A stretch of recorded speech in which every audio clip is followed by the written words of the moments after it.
상자. 사이렌이 울렸다. 옛날 같았으면 설령 잠에 푹 빠졌을지라도 눈을 번쩍 뜨고 사이렌 소리에 온 신경을 집중시켰을 것이다. 그리고 소리가 가깝다면 집을 뛰쳐나가서 무슨 일이 일어났는지 두 눈으로 직접 확인했을 것이다. 하지만 이제 사이렌 소리는 생활소음의 일부에 불과하다. 에어컨 또는 배관에서 들려오는 소리와 다를 바 없는 것이다. 그런데 일일이 반응했다가는 정상적인 생활이 불가능하다. 그런 생각을 하면서 유미에는 손목시계를 보았다. 어느덧 오후 6시가 다 되었다. 아니, 이제 오후 6시다. 웨스트민스터 사원의 종소리가 사이렌 소리 사이사이로 희미하게 들려왔다. 휴, 힘없는 한숨밖에는 나오지 않았다. 정말 최악이다. 무슨 날이 이러지? 유미에는 천천히 몸을 일으켰다. 상자, 내 상자. 상자는 무사할까? 3월 중순, 사토 유미에가 다니는 회사에서 대규모 배치 전환이 있었다. 배치 전환이란 간단히 말하면 자리 교체다. 2월 말에 이동한다는 고지가 있었고 그에 맞춰서 제비 뽑기 하듯이 자리 교체가 실행되었다. 입사 2년차인 유미에는 이동되지 않았지만 소속 부서 자체의 위치가 바뀌어서 3층에서 7층으로 이사를 가게 되었다. 이사라고 해봤자 한 건물이잖아. 껌이네. 그렇게 말한 것은 스스무였다. 그러게, 껌이겠네. 하지만 이때 좀 더 의심해야 했다. 애당초 스스무의 말이 적중한 적은 거의 없으니까. 그럴듯한 소리를 하는 것처럼 보이지만 기본적으로 자리와 그 자리의 분위기에 맞춰서 적당한 말을 꺼내놓는데 지나지 않는다. 그 말을 고지 듣다가 뼈아픈 경험을 몇 번이나 했으면서 질리지도 않고 계속 듣게 되는 이유는 뭘까? 아마도 스스무는 상대방이 바라는 말을 해줄 뿐이리라. 그러니까 그 말을 들으면 무언가 면죄부를 얻은 듯한 기분이 든다. 즉, 껌이라고 생각한 건 다름 아닌 자기 자신이다. 아유 참, 스스무 말을 믿는 게 아니었는데 껌은 뭐가 껌이야?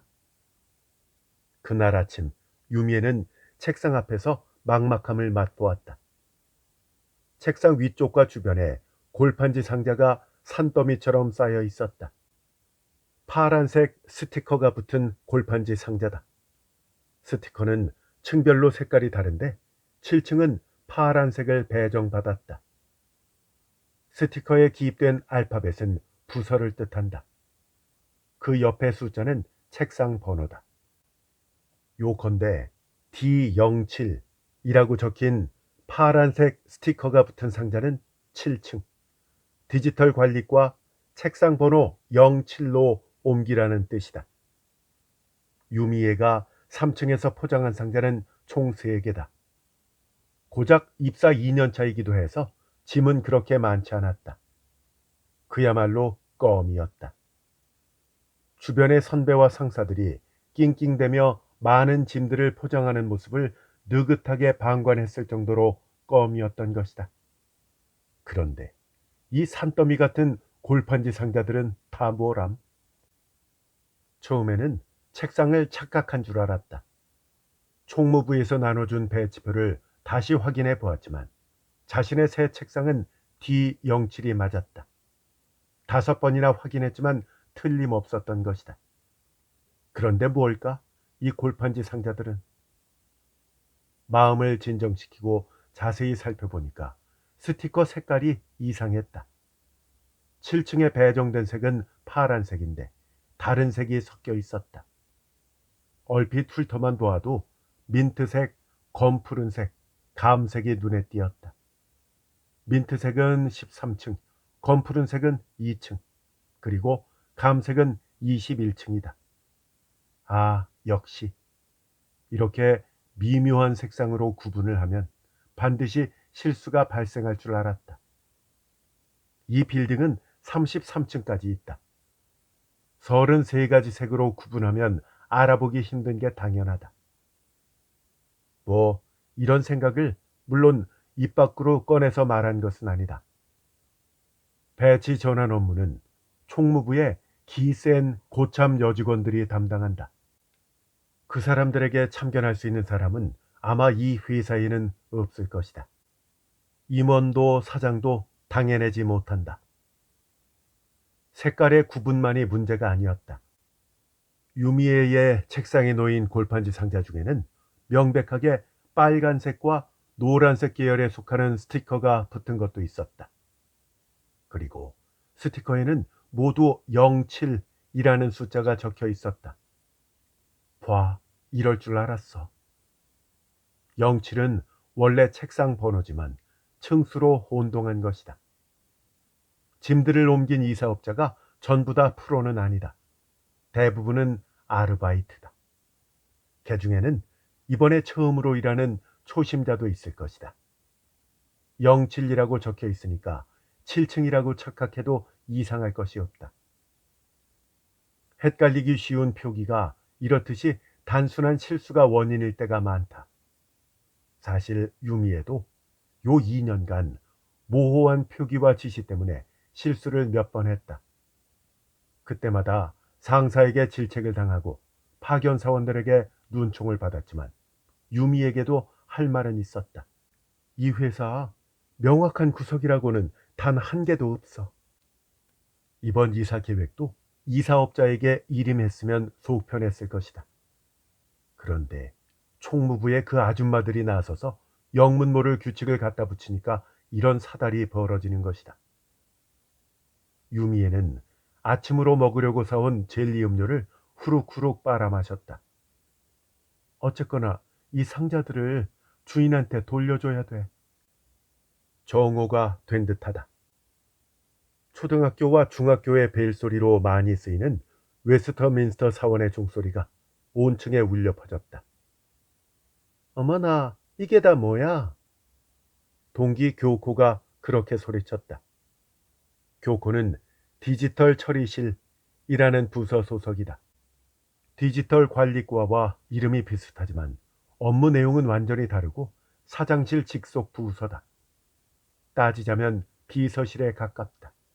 그래서 사무실도 제일 위층이다. 비서실과 마찬가지로 고정된 부서이니까 배치 전환과도 무관하다. 설마 이렇게까지 심각할 줄은 몰랐네. 교코는 어쩐지 재미있다는 듯이 말했다. 아이고 골치 좀 아프겠네. 유미에는 출근하자마자 교코에게 메일을 보냈다. 아무래도 혼자 힘만으로는 미아가 된 상자들을 처리할 수가 없었기 때문이다. 그래서 사내의 모든 정보가 모이는 디지털 처리실 소속 교코에게 SOS를 보낸 것이다. 바로 오겠다고 답장했으면서 이제야 납치셨습니까? 늦어서 미안해. 우리도 아침부터 이만저만 난리가 아니었거든. 화장실도 제대로 못 갈 상황이야. 하지만은 점심시간만큼은 제대로 챙겨야 되겠다는 핑계로 빠져나온 거야. 그렇게 말하며 교코는 천으로 만든 도시락 가방을 흔들었다. 어쨌든 점심부터 먹자고. 싸움도 배가 고프면은 못하잖아. 하지만 회사는 이사 후의 여파로 어디나 어수선했다. 기분 탓인지 사원 식당도 평소보다 바빠 보였다. 그러면은 오늘은 날씨도 좋으니까 밖으로 나갈까? 어디? 분수광장. 빌딩을 나서면 조그마한 휴식 공간이 있다. 사원들은 그곳을 분수광장이라고 부른다. 응, 그러자. 그럼 편의점에 들렀다 갈 테니까 먼저 가 있어. 교고 말 맞다나 날씨가 좋았다. 겉옷이 필요 없을 만큼 햇살이 따스했다. 콧노래가 절로 나올 법한 기분으로 편의점 비닐봉지를 들고 분수광장으로 가자. 교코는 이미 테이블에 앉아서 스마트폰을 열심히 들여다보고 있었다. 유미애가 의자에 앉자 교코는 머쓱하게 고개를 들었다. 티켓? 유미애 말에 응, 뭐 하고 교코의 표정이 약간 흐려졌다. 보아하니 이번에도 역시 티켓을 구하지 못한 것이다. 마, 그만 포기할래. 이제 됐어. 교코는 자포자기한 듯한 손놀림으로 도시락 가방에서 도시락을 꺼냈다. 지금도 직접 싸우는 거야? 그렇게 말하며 유미에도 편의점에서 산 냉동 파스타와 샐러드를 테이블에 펼쳐놓았다. 신입 연수 때부터 그러더니만. 신입 연수 첫째 날 동기들끼리 프렌치 레스토랑에 가기로 했지만 교고 혼자 도시락을 싸왔다며 끼지 않았었다. 실은 그때 유미에도 편의점에서 샌드위치를 사놓았었지만 다른 사람들과 함께 밥을 먹으러 가는 쪽을 선택했었다. 신입 연수 첫날부터 대인관계가 좋지 않은 사람으로 보이고 싶지 않았던 것이다. 그럴 용기도 배짱도 없었다. 그런데 교코는 아무렇지도 않게 말했었다. 나는 도시락을 싸왔거든. 다른 동기들은 교코의 태도에 다소나마 발끈한 모양이었지만 유미에는 어렴풋한 동경을 품었다. 이런 식으로 자신의 의사를 관철하는 성격이라면 얼마나 좋을까. 난 우유부단하고 묻어가는 성격이야. 주류 세력을 꼭 따라가지. 덧붙여 미움받기 싫다는 마음도 강해. 그 탓에 봉변도 많이 당했고. 딱히 좋아하지도 않는 남자와 첫 경험을 하고 5년이나 사귀었어. 언젠가는 좋아하는 마음이 생길지도 모른다는 생각에 여태 사귀고 있지. 하지만 좋아지기는커녕 싫어지기만 해. 육체 관계를 가져도 전혀 기분 좋지 않은 게 제일 싫어. 그렇지만 만나면 반드시 요구해. 요구하면 거절하지 못하는 성격이라 응해주지만 몸을 섞으면 섞을수록 싫어져. 이만 헤어지고 싶어. 가능하면 2번 다시 보기 싫어. 진심을 다해 쏘아붙이고 싶어. 정말 밥맛 없다고. 교코라면 분명히 그렇게 말할 것이다. 아니, 애당초 좋아하지도 않는 사람과 사귀지도 않겠지만. 어휴. 콧노래가 절로 나오는 기분은 어디론가 사라지고 한숨이 나왔다. 이렇게 날씨가 좋은데. 냉동 파스타도 이렇게나 맛있어 보이는데. 아, 또 어디선가 사이렌 소리가 들린다. 정말이지 여기는 늘 사이렌 소리가 울려 퍼진다. 과연 도쿄의 한복판답다고나 할까? 상경하기 전까지만 해도 사이렌 소리는 한 해에 2~3번 듣는 게 고작이었는데. 그냥 본가로 돌아갈까? 신년 연휴에 귀성했을 때도 엄마가 그랬었다. 언제든지 돌아와도 돼. 못하면 여기서 결혼하면 되니까. 맞선이라도 볼래? 맞선이라. 그것도 나쁠 건 없나? 좌석 명부를 나중에 메일로 보내줄게. 손수 만든 주먹밥을 먹던 교코가 뜬금없이 말했다. 좌석 명부라니? 상자들을 되돌려주는데 필요하지 않을까 싶어서 말이야. 아, 맞다. 지금은 잘 풀리지 않는 연애보다 미아가 된 상자가 먼저다. 그걸 어떻게든 해야 한다. 하지만 나도 오늘 아침에 좌석 명부를 보려고 메인 서버에 접속했었거든. 유미에는 봉지에서 플라스틱 포크를 꺼내며 말했다. 하지만 갱신 중이라서 명부가 없던데? 아, 일반 사원은 아직 열람 못해. 하지만 우리한테는 베이스가 되는 종이 명부가 있으니까 막 그거를 PDF로 보내줄게. 뭐 약간씩 틀린 부분은 있지만은 그 아줌마들이 손글씨로 작성한 명부야. 아, 그 기센 왕언니들? 그렇게 말한 뒤 유미에는 흠칫해서 고개를 움츠렸다. 그리고 주변을 두리번 둘러보았다. 걱정 마라. 그 아줌마들은 절대 여기에는 안 오니까. 그래? 여기 노숙자들이 들락날락하잖아. 그래서 그 아줌마들은 피한다고. 노숙자가 있다고? 유미애는 다시 주변을 둘러보았다. 지금 시간에는 없으니까 걱정 마라. 막 그 사람들도 염치가 있어가 우리 사원들이 이용하는 시간대에는 출입을 삼가거든. 하지만 그 외에는 맞아. 여기서 먹고 자고 하는 모양이더라고. 물과 테이블에 막 비를 피할 곳도 있으니까는 환경은 최고지 뭐. 그러네. 동의는 했지만 어쩐지 마음이 찜찜했다. 혹시 지금 앉아 있는 의자에 노숙자가 앉았던. 그런데 상자는 총 몇 개나 되지? 교코가 계란말이를 젓가락으로 집으며 물었다. 얼핏 보기에는 한 20개? 아니, 43개. 막 그렇게나 많아? 맞아. 몇 번이나 헤아려 봤으니까 틀림없어. 그 참 심각하네. 그렇지? 게다가 내 짐이 든 상자는 없어. 하나 또? 응, 하나도 없어. 내 짐이 든 상자 3개가 어디론가 가버렸다고. 컴퓨터조차 없다니까. 그러면은 컴퓨터도 안 옮겨진 거야? 응, 달리 방법이 없어서 메일도 공유 컴퓨터로 보낸 거야. 그랬구나. 어쩐지 보낸 사람 이름이 다르다 싶더라니. 근데 진짜 짜증나. 상황이 이렇다 보니까 오전 중에는 일을 하나도 못했어. 아, 그거는 골치 아픈데. 교코는 자기 일처럼 인상을 찌푸렸다. 너무 음험해. 그나저나 희한하지 않아? 왜 나만 이럴까? 다른 사람 물건은 제대로 옮겨진 모양이더라고. 다른 상자를 받는 착오도 없었던 것 같고. 그렇다. 이 전대미문의 상자 미아 사건은 아무래도 자신에게만 발생한 듯했다. 같은 층의 사원들도 처음 1시간은 짐을 푸느라 바빴지만 2시간쯤 지나자 거의 평소대로 업무에 착수했다.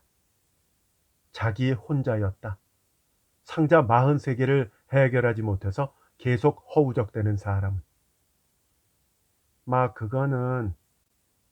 교코가 뭔가 하고 싶은 말이 있는 듯한 표정으로 쓴웃음을 지었다. 아무튼 명부 보낼게.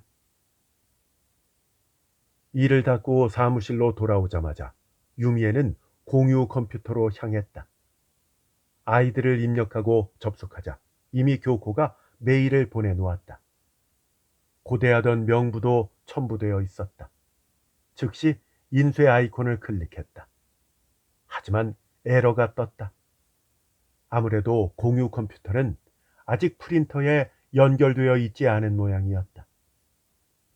이런 제기랄, 하나부터 열까지 왜 다 이 모양이야? 이렇게 생각하고 어쩔 수 없이 모니터 화면으로 명부를 확인했다. 어머, 뭐야 이거? 화면에 말 그대로 낙서가 떴다. 아니, 분명히 명부 형식이기는 했다. 하지만 빨간 펜으로 몇 겹이나 그어놓은 말소선이 거짓말같이 여기저기로 뻗어 있었다. 설마 이걸 그대로 이사업자한테 넘긴 건 아니겠지? 아니다. 그 아줌마들이 누군데 충분히 그럴 만도 하다. 그 사람들은 본인이 이해하는 것은 세상 사람 누구 하나 빠짐없이 이해할 거라고 믿는 경향이 있다. 이런 걸 주면 아무리 프로라도 실수를 안 할 수가 있나? 아니, 그건 이상하다. 왜냐하면 다른 사람 자리에는 짐이 제대로 도착했기 때문이다. 그럼 왜 나만? 응? 7층 병부를 열었을 때 유미애는 두 눈을 의심했다. D07 책상, 즉 자기 자리에 빨간 선이 구불구불 물결치고 있었다. 그 선 끝에 대피소라는 글자가 보였다. 그리고 그 밑에 작게 뭉개진 글씨로 배송처가 불확실한 물건 또는 배송처가 없는 물건은 일단 이 자리에 놓아둘 것, 이렇게 쓰여 있었다. 이게 무슨 소리야? 즉, 무슨 착오가 있었던 것이 아니라 상자들을 일부러 저기 가져다 놓았다는 뜻이다. 그 의미를 제대로 이해하기 위해서 명부를 구석구석까지 읽어보니까 이런 문구도 있었다. 스티커에는 층수, 부서명, 부서를 나타내는 알파벳 좌석 번호 그리고 사원명을 기입할 것. 예를 든다면 8층 영업부 영업일과 D01 야마다 다로, 이런 문구가 있었던 것이다. 뭐야, 말도 안 돼. 난 그런 짓이 못 들었어. 내가 들은 건. 유미애가 돌아보자 디지털 관리과의 파견 사원들이 능글맞게 웃고 있었다. 전부 다 유미애보다 오랫동안 이 부서에서 일한 베테랑이다. 그 중에서도 가장 나이가 많은 아오시마 씨와 눈이 마주쳤다. 올해 42살이라는 이 여사원은 총무부의 아줌마 군단과도 사이가 좋다. 아마 점심을 함께 먹는 사이일 것이다. 유미애의 목구멍에서 앓는 소리가 작게 새어나왔다. 여기는 33층 탕비실 앞. 교코는 스마트폰을 들고 나지막하게 앓는 소리를 냈다. 역시 들렸나? 이게 마지막 기회였는데. 신용카드 회사의 우대 티켓. 이 우대 티켓만 보고 가입한 건데. 참, 이번 공연은 전멸이다. 티켓을 한 장도 손해놓지 못했다. 남은 거는 인터넷 경매 사이트 뿐인데 분명히 깜짝 놀랄 만큼 높은 가격이 붙을 거다. 아무튼 이번이 마지막일지도 모르는 일본 공연이다. 지난번에도 마지막 일본 공연이라는 홍보 문구가 붙었었지만은 그래도 이번에야말로 진짜 마지막일지도 몰라. 어쨌거나 이제 70살을 한참 넘었으니까. 그래, 이번이 록 음악계의 전설을 직접 볼 수 있는 진짜 마지막 기회일지도 모르는데 말이야. 교코는 이렇게 생각에 잠겨 있었다. 그때 저기, 이거 그쪽 상자예요? 느닷없는 목소리에 교코는 말 그대로 펄쩍 뛰어올랐다. 돌아보니 파견 사원이 표정을 확 구긴 채 우뚝 서 있었다. 네? 무슨 말씀이세요? 교코는 쭈뼛쭈뼛 되물었다. 그러니까 저 골판지 상자 말이에요. 파견 사원이 손가락질하는 곳을 보자 탕비실 앞에 골판지 상자 2개가 오독하니 놓여 있었다. 아침부터 저기 있던데 너무 걸리적거려요. 아, 설마. 달려가서 확인을 해보니 아니나 다를까. 그 상자에 붙은 파란색 스티커에는 사인펜으로 D07이라고 적혀 있었다. 만약을 위해서인지 디지털 관리과라는 글씨도 덧붙여 놓았다. 오른쪽 위로 삐쳐 올라가는 이 특이한 글씨체, 유미애가 쓴 게 틀림없다. 하지만 그 옆에 매직펜으로 작게 33층이라고 적혀 있었다. 유미애의 글씨체가 아니다. 분명히 파견 사원 중 누군가의 짓일 것이다. 반짝이가 들어간 매직펜은 요즘 파견 사원들 사이에서 유행 중이다. 원래 배송처가 불확실한 상자는 대피소로 지정된 자리에 모여야 하지만 33층이라고 적힌 탓에 여기로 운반된 것이리라. 그리고 만약을 위해서 써놓았을 디지털 관리과가 오해에 한몫했다. 디지털 처리실과 디지털 관리과는 자주 헷갈린다. 사내 우편도 늘 잘못 배달되곤 한다. 그래도 여기에 도착했으니까 더 이상 미아가 되어 헤맬 일은 없을 것이다. 자기 자리로 돌아간 교코는 수화기를 들고 디지털 관리과 내선 번호를 눌렀다. 하지만 유미애는 없었다. 쉰 목소리로 그렇게 답한 사람은 아마 파견사원인 아오시마 씨일 것이다. 총무부 아줌마들과 절친한 관계이자 파견사원들을 뒤에서 쥐락펴락하는 우두머리격 인물이다. 응? 사토시?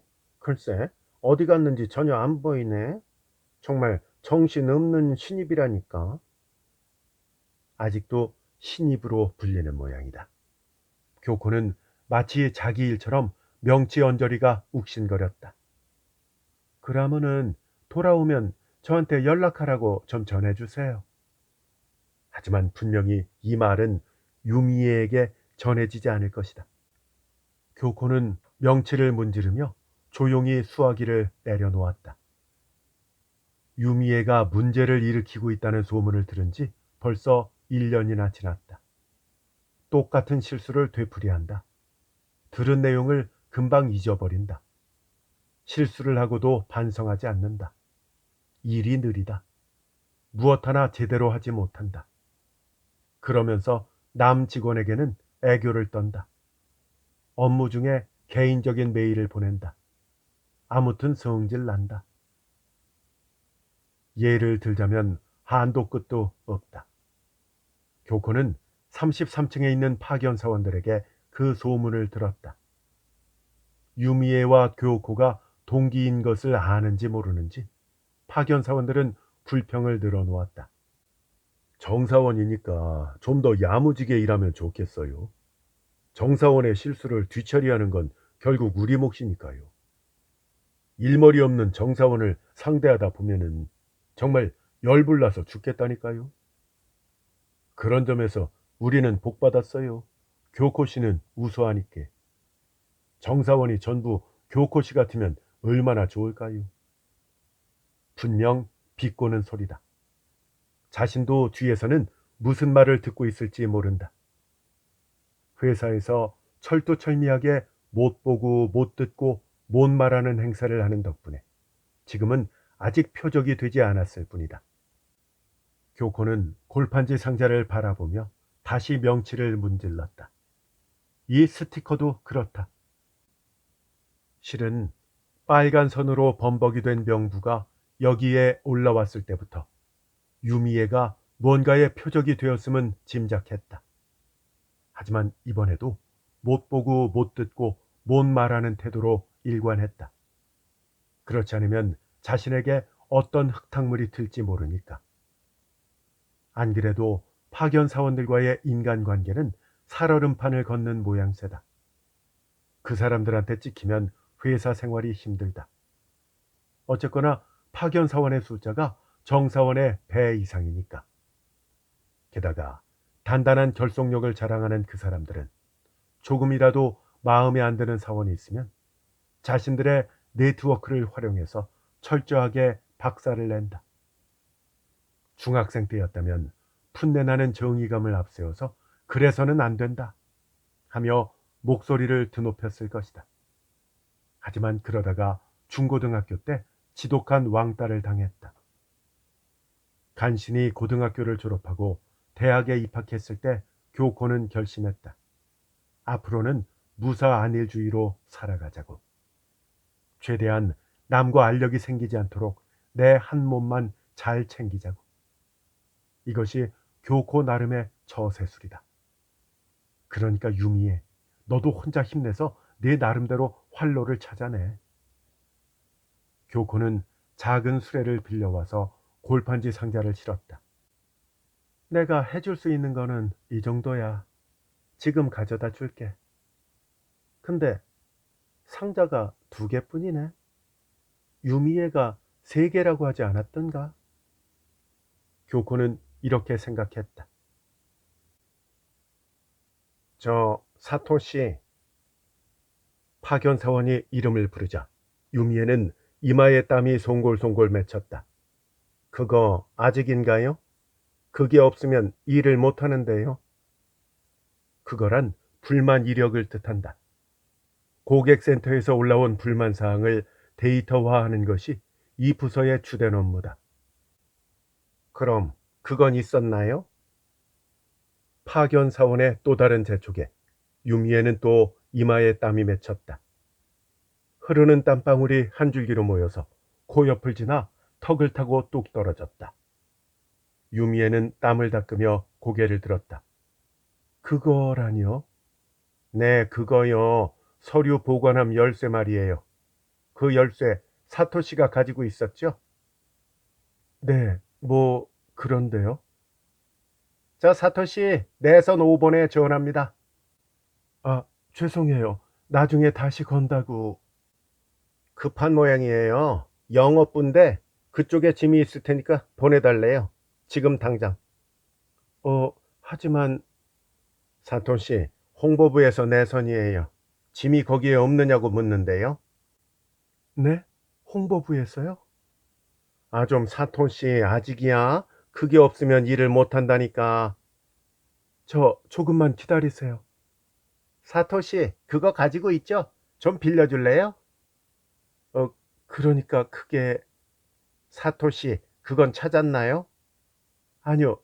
저 그러니까 사토시, 영업부 사람이 빨리 짐 보내달래요. 사토시, 총무부에서 전합니다. 그게 아직 제출 안 됐다니까 오늘 안에 꼭 제출해 달래요. 사토시, 아직 못 찾았어요? 사토시, 아직이냐니까요. 사토시, 그게 없으면 곤란하다니까요. 사토시, 정신 좀 차려요. 아, 사토시, 빨리 좀 해달라고요. 시간이 얼마나 지났을까? 유미에, 몹시 반가운 목소리가 들린 것 같아서 유미에는 느릿느릿 시선을 들었다. 앞에 교코가 서 있었다. 아까 점심시간에 만났는데도 마치 생이별한 육친과 재회한 것처럼 감동이 온몸에 밀려들었다. 그 반작용으로 눈물샘에서 눈물이 조금씩 밀려나왔다. 교코. 유미에는 거의 울먹이는 목소리로 이름을 불렀다. 교코. 어머, 왜 그래? 상자가, 상자가. 회사에서 울면 안 된다는 마음에 목에 힘을 꽉 준 탓인지 말이 제대로 나오지 않았다. 하지만 교코는 알아차린 듯 자비로운 웃음을 지으며 말했다. 우리 층에 네 짐이 있길래 가지고 왔어. 뭐라고? 유미에는 눈물을 닦고 교코 곁에 있는 수레로 시선을 옮겼다. 아, 상자다. 내 상자다. 그리고 역시 생이별한 육친과 재회한 것 같은 기세로 달려갔다. 다행이다. 이제 파견 사원들의 들볶음에서 해방될 수 있다. 그 사람들이 빨리 내놓으라고 재촉하는 물건들이 바로 이 상자에 담겨 있으니까. 기다려라, 파견 사원들아. 지금 너희들이 원하던 그거와 그거와 그거, 그리고 그걸 내줄 테니까. 그나저나 상자가 전혀 안 줄었네. 응, 일단 주인으로 추정되는 사람에게 연락은 해놓았는데.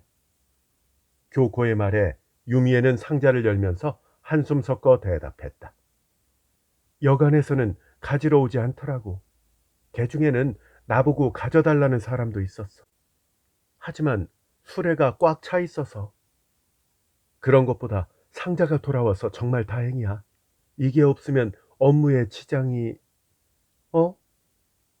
유미에는 드디어 중요한 사실을 깨달았다. 상자 하나는 어딨어? 내 상자 총 3개인데? 그러게 말이야. 우리 부서에는 이거 2개밖에 안 왔어. 진짜? 그럼 나머지 하나는? 나도 모르겠는데. 미안해. 아, 참, 이럴 수가. 그 상자에도 업무 관련 물품이 들었어? 업무에 관련된 건 여기 2상자에 들어있어. 나머지 하나는 내 개인용품이야. 개인용품? 그러면 그나마 다행이네. 하지만 그게 없으면 여러모로 불편하단 말이야. 그리고 그때 가슴 주머니 안쪽이 꼬물꼬물 움직였다. 유미에는 핸드폰을 꺼냈다. 교코, 미안해. 남자친구 전화야. 유미애한테 질렸다. 아직도 그 남자와 사귀고 있다니. 스스무라고 했던가? 한번 본 적 있다. 반년쯤 전이었나? 퇴근하고 역으로 향하는 길을 유미애와 함께 걷고 있었다. 척 보기에도 경박해 보이는 인상이었다. 재빨리 숨었지만 유미애한테 정통으로 걸렸다. 유미애는 쑥스러운 표정으로 말했다. 이벤트가 좀 있어서. 스스무는 이벤트업에 종사하는 프리랜서라고 한다. 뭐 요컨대 일정한 직업이 없는 반백수나 마찬가지다. 그런데 유미애가 그를 대신해서 변명했다. 하지만 알고 지내는 대형 광고 대행사 사원도 많고 출판사 편집자 쪽에도 연줄이 있어. 정말이지?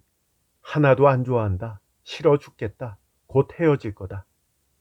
그런 말을 밥 먹듯이 하면서 남자친구에게 전화가 오면 업무 중에도 부랴부랴 받는다. 안이 꼽다. 바로 이런 점이 유미애의 단점이자 문제다. 하여튼 안이 꼬움을 유발하는 것이다. 그래서 파견 사원들에게도 괴롭힘을 당하는 것은 아닐까.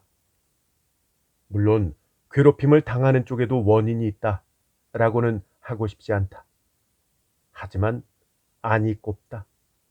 뭐가 안이 꼽냐 하면 업무 관련 상자보다 개인용품이 든 상자를 무엇보다 걱정하는 점이다. 기껏 상자를 찾아서 가져다 줬는데 감사도 하는 둥 마는 둥. 그럼 나머지 하나는? 하고 묻는다.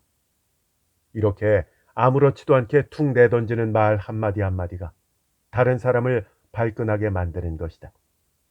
일단 고마워라고 해야지. 하다못해 덕분에 찾았어 정도는 나와야지. 아, 정말 안이 꼽다. 교코가 콧김을 씩씩대며 자기 자리로 돌아왔을 때다. 갑자기 시야가 색색의 색깔로 물들었다. 꽃다발이었다. 그리고 예쁘게 포장된 상자도 있었다. 생일 축하해요. 옆에 앉아있던 파견 사원이 목소리를 높였다. 그걸 신호로 사람들이 전부 일어섰다. 실은 점심시간에 주고 싶었는데 꽃집이 너무 바빠서 좀 늦었어요. 아, 그렇구나. 오늘이 내 생일이었던가? 축하해요. 축하합니다. 그런 목소리가 사무실 여기저기서 들려왔다. 이것도 파견사원 네트워크의 위협이다. 그렇게 친하지 않은 파견사원까지 가까이로 다가왔다. 살펴보니까 꽃다발에 카드가 끼워져 있다. 펼치자 축하 메시지가 가득했다. 이것도 파견 네트워크. 전혀 알지 못하는 이름까지 있었다. 선물도 열어보라는 말을 거의 해본 적 없는 파견 사원의 재촉에 모두의 주목을 한 몸에 받으며 포장을 풀었다. 그 안에는 도시락이 들어있었다. 그것도 아주 작은 크기. 그것도 도라에몽 무늬가 들어간. 고다이라 씨가 고른 거예요. 고다이라 씨는 누구지? 마음에 들면 좋겠는데. 마음에 들지 않는다고 어떻게 말하겠는가? 괜찮으면 사용해봐. 여기다 밥을 싸워서 먹으라고? 이거 아무리 보아도 유치원생이나 초등학생용이잖아. 너무 작다고. 아니면 다이어트 하라는 뜻인가? 네, 잘 쓰겠습니다. 그렇게 생각하면서도 교코는 평소보다 과장되게 웃음 지었다. 오늘 이벤트 안 올래? 스스무의 전화는 늘 권유다. 그는 크고 작은 이벤트를 주최한다. 그래 보았자 대부분이 광고 대행사나 출판사 사원이 사적으로 참석하는 소규모 파티지만, 즉 간단히 말해서 단체 미팅 기획자다. 스스무와 만난 계기도 대학 캠퍼스에서 단체 미팅에 참석을 권유받은 것이다. 당시 스스무는 이벤트 서클 소속이라서 참석자를 모으기 위해 바쁘게 돌아다녔다. 지금도 상황은 다를 바 없다. 스스무의 전화는 반드시 이벤트 참석 안 할래? 라는 권유다. 물론 돈이 드는 이벤트는 즉각 거절한다. 그런데 쓸 돈은 없으니까. 하지만 돈 필요 없어 하고 스스무는 반드시 말한다. 요컨대 스스무에게 필요한 건 여자의 머릿수다. 단체 미팅 머릿수를 맞추기 위해서 여자친구를 이용하다니. 만에 하나 내가 다른 남자로 갈아타면 어쩌려고. 진짜 이런 점도 너무 싫다. 하지만 냉담하게 거절할 수도 없다. 왜냐하면 스스무에게 빚이 있으니까. 몇 시인데? 19시. 그러니까 오후 7시부터야. 장소는 롯봉기의 타워맨션. 7시라고? 너희 회사 6시에 마치지? 껌이네. 껌이라고? 또 그 소리다. 껌은 무슨 껌이야? 상자가 없단 말이야. 내 상자가. 뭐? 상자가 행방불명됐다고? 스스무가 토라진 어린애를 달래듯이 말했다. 너무 싫지만 이 목소리는 좋다. 이런 식으로 말해주면 그만 매달리고 싶어진다. 개인용품이 든 상자가 어딘가로 가버렸어. 그래서 그걸 찾아야 된다고. 개인용품이라며. 그럼 괜찮지 않나? 안 돼. 소중한 물건이 들었단 말이야. 아, 혹시 그거? 응, 맞아. 그거. 뭐, 확실히 그건 보물이지만 꼭 오늘 찾아야 되는 건 아니잖아. 안 돼. 오늘이 아니면 안 된다고. 이런 분수광장에 쓰레기 버린 사람 누구야? 환경미화원한테 혼났잖아. 퇴근 시간 30분 전 뒤에서 그런 목소리가 들렸다. 귀에 익은 목소리였다. 왕언니들의 두목 파리 아줌마다. 누가 붙였는지는 모르지만 정사원들 사이에서는 그런 별명으로 통한다. 듣건대 매년 여름 휴가마다 파리에 가는 게 인생의 낙이라는 모양이다. 작년에는 우리 부서의 아오시마 씨와 함께 갔다. 그러고 보니 아오시마 씨가 관광 선물이라며 큼지막한 에펠탑 삼각기를 주었었다. 그런데 그 삼각기도 그 상자에 넣어두었다. 쓰레기 봉투에 담아서. 아무리 선물이라지만 삼각기에다가 일본어로 파리라고 자수되어 있었다. 분명 일본인 관광객을 노린 기념품이다. 아마도 중국산일 것이다. 그런 걸 어디다 장식하라고. 집에 가져가고 싶어도 너무 커서 가방에서 비어져 나온다. 하는 수 없이 내가 불필요품 봉지라고 부르는 봉지에 넣어두었다. 그냥 투명한 쓰레기 봉투인데 물론 버릴 생각은 아니었다. 지금은 사용하지 않지만 언젠가 사용할지도 모른다. 그런 의미에서 불필요품이다. 그때 아오시마 씨가 언성을 높였다. 머뭇거리며 돌아보자 아오시마 씨가 몹시 무서운 표정으로 쓰레기 봉투에서 뭔가를 끄집어내는 게 보였다. 머리로 이해하기도 전에 비명부터 나왔다. 아오시마 씨가 손에 들고 있는 저거 에펠탑 삼각기다. 이거 속상하네. 이거 내가 파리에서 선물로 사온 거잖아. 대체 누가 버렸어? 유미에는 뭔가 차고 이길 속으로 빌면서 파리 아줌마가 들고 있는 쓰레기 봉투를 보았다. 어머, 또 비명이 새어나왔다. 저건 바로 내 불필요품 봉지. 아니, 불필요품이지만 버린 건 아니다. 결코 쓰레기 취급한 게 아니란 말이다. 이걸 분수광장에다 버린 사람 누구야? 너무 무서워서 윗니와 아랫니가 따닥따닥 맞부딪혔다. 저게 나의 것으로 파악되는 건 시간 문제다. 어쩌지? 어쩌지? 잠깐만. 저 불필요품 봉지가 나왔다는 건 행방불명된 상자가 있었다는 뜻이잖아. 근데 분수광장에? 왜 그런 곳에? 옆을 보자 파견사원들이 능글맞게 웃고 있었다. 또다. 또 함정에 빠졌다. 하지만 지금은 억울해하고 있을 때가 아니다. 제일 중요한 상자. 그게 들어있는 상자는 지금 어디 있지?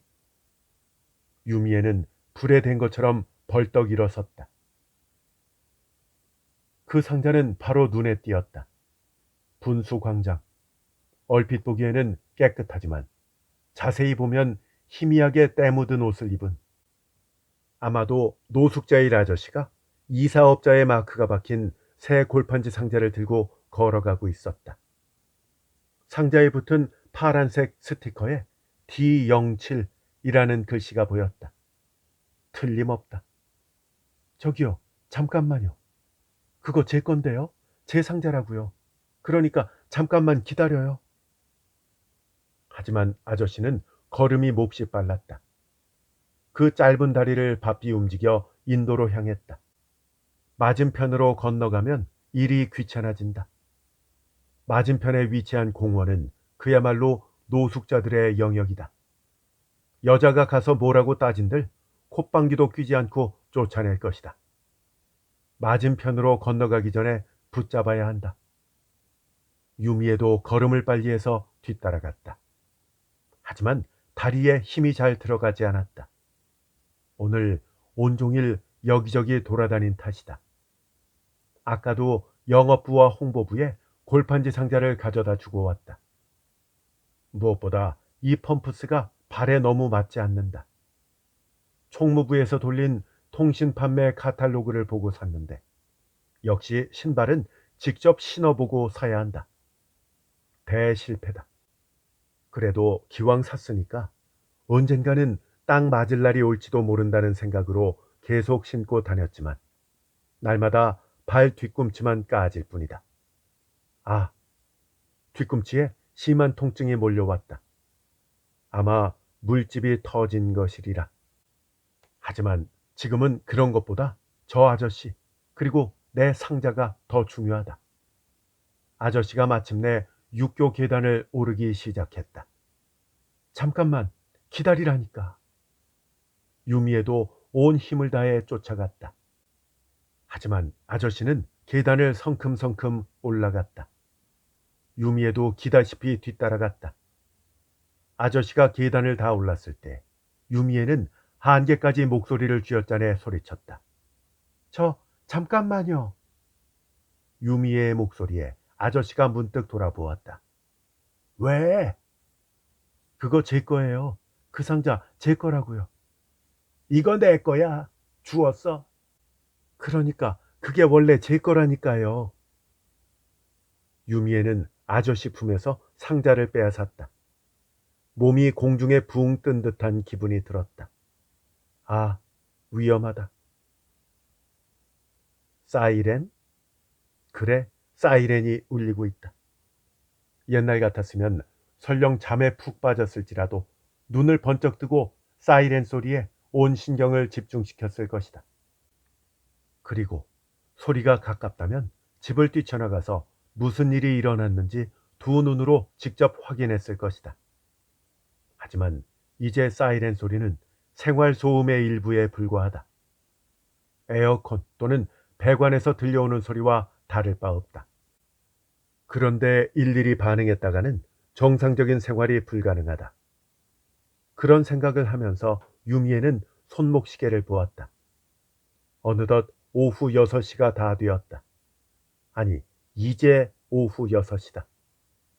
웨스터민스터 사원의 종소리가 사이렌 소리 사이사이로 희미하게 들려왔다. 휴, 힘없는 한숨밖에 나오지 않았다. 정말 최악이다. 무슨 날이 이러지? 유미에는 천천히 몸을 일으켰다. 상자, 내 상자. 아, 다행히도 무사하구나. 유미에는 상자를 뒤져서 봉투 하나를 꺼냈다. 있다. 빨리 가야 돼. 빨리 이걸 전해야 돼. 교코, 아직 있을까? 디지털 처리실 문 앞에서 유미에는 호흡을 잠시 가다듬었다. 달려온 탓에 몹시 숨이 찼다. 두근대는 심장이 당장이라도 터질 것만 같았다. 저 먼저 가보겠습니다. 교코의 목소리가 들렸다. 유미애가 시선을 들자 꽃다발을 든 교코가 문을 열고 나왔다. 교코, 어? 교코의 시선이 움찔 반응했다. 그 꽃다발 부서 사람들한테 선물로 받은 거구나. 나도 너한테 줄 선물이 있어. 자, 이거. 네가 원했던 티켓. 이번이 마지막일지도 모르니까 꼭 보러 가고 싶다던 바로 그 콘서트의 티켓이야. 스스무한테 떼를 써서 얻어냈어. 스스무 그래 보여도 인맥이 대단하거든. 이번에도 광고 대행사 사람에게 부탁해서 입수했대. 이렇게 다정한 면이 있으니까 스스무하고 연을 끊기가 힘들어. 너는 그런 내가 안 이끄워 보일지도 모르겠지만 그래도 난 교코 네가 참 좋아. 너처럼 될 수 있다면 얼마나 좋을까. 그러니까 앞으로도 영원히 잘 부탁해. 생일 축하해. 하지만 교코의 시선은 유미애를 지나쳐 창밖을 향했다. 왜 그래? 뒤에서 귀에 익은 목소리가 들렸다. 쳐다보자 아오시마 씨가 서 있었다. 유미애는 흠칫 놀라서 몸을 움츠렸다. 이 사람은 정말로 신출귀몰하다. 하지만 아오시마 씨는 유미애를 무시하고 말했다. 뭔데? 창밖에 뭐라도 있어? 구급차예요. 회사 앞에 구급차가. 교코가 중얼거렸다. 내려다보자 구급차가 사이렌을 울리며 서 있었다. 진짜네? 분수광장에 멈춰있네. 저 육교. 아오시마 씨가 오른손 검지를 쭉 뻗었다. 눈으로 쫓아가자 여자 한 명이 쓰러져 있었다. 그 곁에 떨어져 있는 골판지 상자. 어머나, 육교에서 누가 떨어진 거 아니야? 진짜? 누가? 유미애는 창문에 얼굴을 가까이 댔다. 이마가 딱 부딪혔다. 하지만 창문의 냉기는 느껴지지 않았다. 저거 혹시 사토 씨? 맞아. 사토 유미애 씨네. 일을 어째? 살았나?